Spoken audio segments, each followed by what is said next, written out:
Tu sais qu'aujourd'hui, c'est le management qui est le plus compliqué pour un entraîneur. Parce qu'au niveau des idées de jeu, maintenant, les entraîneurs, à 80%, ont les mêmes, savent comment mettre en place les choses parce qu'ils ont des staffs ultra fournis, mobilisés, équipés en technologie, compétents. Aujourd'hui, c'est pas poser les plots, c'est pas compliqué, hein, et mettre un plan de jeu. Tout le monde sait le faire. C'est le management qui est le plus compliqué. Qu'est-ce que tu fais avec tes hommes et comment ils entendent ton message? Et en plus, je le trouve un peu. Cette interview contredit une interview qui est peut-être la seule que j'ai lue de lui, mais qui était excellente, qui date, il y a plus de 10 ans dans SoFoot, de Laurent Blanc, où justement il expliquait qu'aujourd'hui, le travail, c'était à 70-80% du management d'hommes, quoi. Et après, le reste, la technique, le mec là ou là pas. Non, ouais. Là, lui, il arrive, il dit il y avait trop de boulot parce que l'effectif ne lui correspond pas. Alors, c'est vrai que Blanc, il n'aime pas faire travailler les joueurs genre pour les faire progresser. Lui, ce qu'il aime, c'est avoir déjà des mecs exactement un peu faits, on va dire faits, à qui il va proposer une idée de jeu et puis après, les gars, on y va, quoi. À eux de l'appliquer. D'ailleurs, ce qu'il a fait avec Cherki, il lui a mis Ludo Giuli pour s'occuper de lui. C'est pas Blanc de s'occuper de lui. Non, mais lui, il en est incapable. À Giuli. Il assume ça. Lui, il en est incapable. Il dit dans l'interview, il dit le pauvre Ludo d'ailleurs. Mais moi, il y a des trucs que j'ai pas compris en fait, Nico, c'est que ce qui transpirait de la saison de Laurent Blanc à l'Olympique Lyonnais, c'est que, bien évidemment, comme il le disait dans son interview, on avait l'impression qu'il était un petit peu dépassé par les événements et par la situation du club. Ça, c'est plutôt logique. Ça, c'est plutôt logique parce que Peter Bosz l'a été aussi. Maintenant, il nous explique que finalement, Barcola, c'est lui. Alors que nous, en tout cas, moi, les infos que j'avais, c'était que au début, il voulait pas des jeunes. Qu'il était chaud avec Toko Ekambi, avec tous ces joueurs-là. Mais ça reste lui, parce qu'il n'a pas eu le choix. Oui, et voilà. Et après, derrière, dans un deuxième dans un deuxième temps, parce que quand il a donné des minutes à Barcola, et que Barcola était très très bon, il était obligé de le mettre. Que Cherki, moi, Cherki, j'étais très sceptique au début de saison, mais s'il y a une qualité qu'a eu Blanc, c'est que je trouve qu'il a très très bien géré Cherki dans le management, avec le bâton et la carotte pendant toute l'année, en disant non, même si tu as mis un doublé, c'est pas assez, parce que là, à un moment donné, tu n'as pas fait le bon choix, et qu'il va falloir que tu progresses. Là, sur Cherki, il nous explique qu'en fait, c'est Giuli, c'est Ludo Giuli qui était sur Cherki.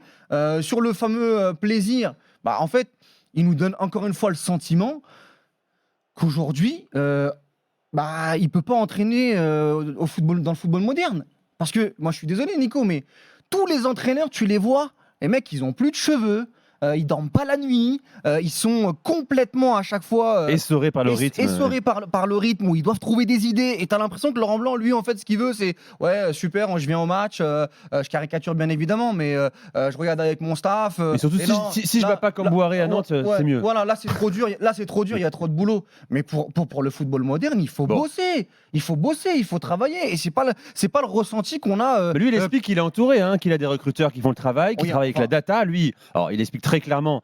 Là, j'ai l'impression qu'il cultive ce côté un peu pas réactionnaire, mais conservateur. Moi, la data, les GPS à l'entraînement, c'est pas mon truc, j'y crois pas trop. Tu sais, moi, il me donne l'impression de ce qui compte pour moi. Je m'en fous du nombre de tacles réalisés par saison. Je l'ai déjà dit, mais tu sais, il me donne l'impression, moi, il me fait penser à mon prof de maths en troisième. Ou en seconde. Troisième C d'ailleurs. En troisième C et en seconde C. Où il me disait, tu sais, Walid, moi, le bac, je l'ai déjà eu, quoi. Tu sais, si tu veux pas bosser, tu bosses pas.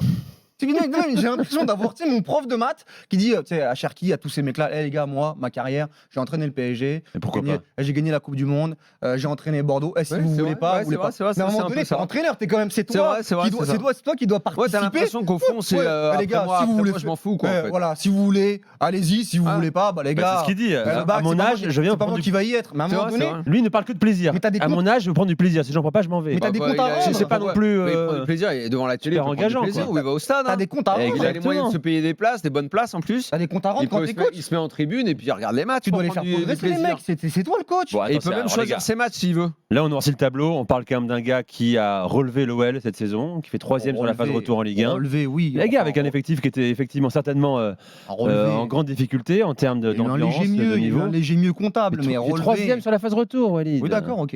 Il fait 3e, ça c'est implacable. Moi, tous les commentaires lyonnais que j'ai là, et puis on va en accueillir au 32-16, me disent. Doucement avec Blanc quand même, c'est bien ce qu'il a fait. S'ils ont kiffé, tant mieux, qu'ils le gardent, ils le mangent matin, midi, soir, là, c'est bien. Moi je pense qu'il y a des supporters. Vous ne reconnaissez absolument rien depuis qu'il arrive à Lyon. Ce que vous dites là. Je viens de dire que Cherki, l'amélioration de Cherki dans le management, Non, mais à part c'était Cherki, plutôt bien. globalement, sur Bah, le Ah non, globalement, c'est pas Cherki, c'est Julie. Bah oui, là il nous dit que c'est Julie. mais globalement dans le jeu, j'ai pas vu de patte. J'ai vu Bah, pas- Julie, il s'est arraché les cheveux. Moi, Cherki.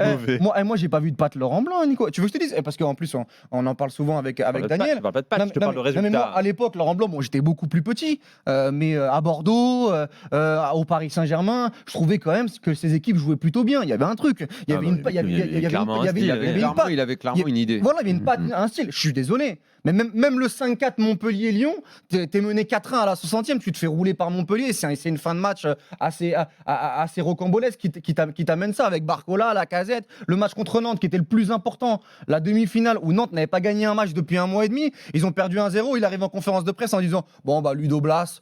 Voilà, On c'est peut un, rien joueur faire, c'est un joueur de grand talent. mais il a pris du Ludo plaisir. Blas. Voilà, Parce que le but était beau. Le Ludo but de Blas, Blas, c'était beau. Ludo Blas. Il a En mode- kiffé, il paraît qu'il a kiffé le but. Hein. Mais c'est ça qui est intéressant, Tu c'est vois qu'il est tous là les pour du coachs, plaisir. tu vois tous les Tout à l'heure, coachs moi, qui je sont parlais comme de- des dingues je parlais dès qu'il y a une défaite Je et parlais lui, il est du tranquille. Nantes-Lyon à la Beaujoire, il retrouve son grand pote Antoine Cambouaré à la Ah oui. fin. Il fait un partout.